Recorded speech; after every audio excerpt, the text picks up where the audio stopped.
Pagising namin ni Pau Pau, saktong umuulan. Kaya naman naisipan ko ipagsopas na lang siya. Wala na nga yung video-video at nagmamadali na nga ako, tanghali na. Nagising ba naman kami ay 11:30 na, o diba? Sobrang tanghali kaya na. Talagang sobrang bilis ng araw sa amin ni Pau Pau. Itong mga clips na ito, kahapon ko papalaya nakunan. Pagkatapos ko nga mapatulog si Pau Pau, ay naligo na nga din ako. Bigla nga napasipag ang person. Charot. Bigla kasing naalala ko na 50 na nga pala bukas. Relate ang mga misis na ang asawa nila ay nagtatrabaho sa gobyerno. Charot. Dami ko na nga nakikitahan na nagki-Christmas decoration na nga sila sa kanilang bahay. Para naman magkaroon ng Christmas spirit itong bahay namin, inaisipan ko nga ibalik itong mga nagawa ko nung nakaraan Pasko. Mga pinagagawa ko nga lang yan dati at wala nga tayong budget. Charot. Ngarap ko talaga makapaglagay nga ng Christmas tree. Kaya lang naisip ko, pag bumili ako, isan ko naman yun itatago. Napakaliit na nga ng bahay namin, tapos puro tambakan na nga. At saka mahirap din talagang bumili ko pag wala kang ang pambili. May isa nga ako nagawa na bahay-bahayan, pero parang ayaw ko na siyang isama dito. Ang lakas kasi magmukhang parang pabahay ni Bilyar. Charot. Tagal ko talagang pinapag-isipan kung isasama ko pa ba siya dito o aalisin ko na nga ba. Pero nang hinayang naman ako, kaya siguro aayusin ko na nga lang din ito. At ayan na nga, mukhang may Pasko naman dito sa amin. Charot.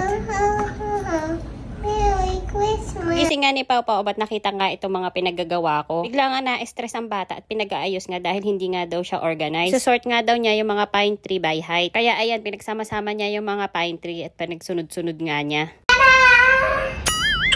Pagkatapos ko nga mag-decorate, ay magluluto naman ako ng aming panghapunan. Sinimulan ko na nga agad na maghihiwa-hiwa ng mga sibuyas, bawang, tsaka yung mga pangdagdag ko nga dun sa lulutuin kong giniling na may kalabasa. Kung ano nga mga gulay yung meron dito sa rep, yun na nga lang din yung isasama ko nga dito. Matagal-tagal na nga din akong hindi talaga nakakapag-ulam nga ng ganito nga ginisang kalabasa. Samahan ko na nga rin ng mga nahingi ko pa nga malunggay dun sa tita ko. Nung ready na nga ang lahat, ayan, tara, luto tayo friends. Una nga, isasangkotsa ko nga muna itong mga giniling. Naalis na nga siya sa pagkabato, nagdagdag na nga rin ako ng asin at saka paminta. Isasangkotsa ko nga lang siya hanggang sa lumabas nga yung pinakamantika niya. At nung okay na nga, nagisa na nga rin ako ng sibuyas, bawang. Taga niyan, imekos-mekos mo lang, charot. Nung okay na nga, dinagdag ko na nga din itong mga kalabasa. Nag-add na nga din ako ng konting toyo at saka tubig at pagkatapos nga niya tatapan nga para nga mabilis maluto. Nung malambot na nga yung mga kalabasa, isinunod ko na nga rin ilagay itong mga talong at saka nga yung okra. Medyo mabilis lumambot yung mga kalabasa dahil nilagay ko na nga yan sa freezer. Para iwas nga sa pagkabulok yung mga gulay dito sa amin, ganun nga ang ginagawa ko, nilalagay ko nga muna sa freezer. Nung malambot na nga din mga gulay, nag-add na nga din ako ng kalahating Knorr cubes. Sinunod ko na nga din inilagay ito nga mga dahon ng mga malunggay. Kunting pakulo-kulo na nga lang yan at luto na nga din itong aking ang ginisang gulay. Ganito nga lutuin ay napakabilis nga lang din gawin. Isag-isa nga lang din yan, kaya naman napakabilis lang. Kanyang mga lutuin nga na napakasimple, yan pa nga yung napakasarap. Tapos tatambalan mo pa yan ng pritong isda. Nako, talaga naman katalo na. Paano friends, ayan, luto na. Gusto nyo ba? Padalhan ko kayo. Charot. Dahil nga sipag na sipag nga ako ngayong araw na to, tuloy-tuloy ko na nga ang paglilinis nito naman aming electric pan. Pag ganito talagang sinapian ako ng kasipagan, kung lahat talaga lilinisan. Pero pagkatapos mo mapagod, maiinis ka niya sa asawa mo. Charot. Tayo na nga, mukhang mapupurnada pa nga yung aking share dun sa 13-month ang asawa ko. Kasira pa nga ako ng blade ng electric pan. Mukhang sa electric pan na lang mapupunta yung aking share. Char.